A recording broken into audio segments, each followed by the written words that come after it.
মহানবমী।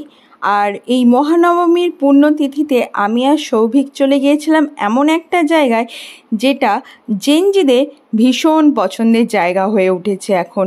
শুধু জেনজি কেন বলবো, আমার মতো যারা ছবি তুলতে ভালোবাসে তাদের জন্য অবশ্যই এই জায়গাটা অত্যন্ত পছন্দের। আর এই জায়গাটায় যদি এসে এই লোকেশানে ছবি তোলা না হয় তাহলে ডায়মন্ডের লোকেরা কিন্তু তোমাকে আর ডায়মন্ডে ঢুকতেই দেবে না।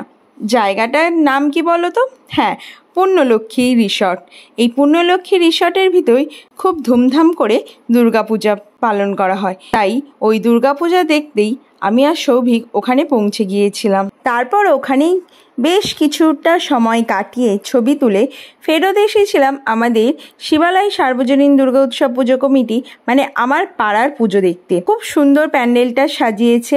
আর এইভাবেই আমাদের শেষ হলো নবমীর যাত্রা। কেমন লাগলো ভিডিওটা অবশ্যই জানিও। কি ভাবছো, পুজোর এই একটা ভিডিও? না না, এখনও অনেকগুলো পুজোর পরপর ভিডিও আসবে। আর নবমীর এখনও একটা ভিডিও বাকি আছে, দেখতে থাকো, সঙ্গে থাকো।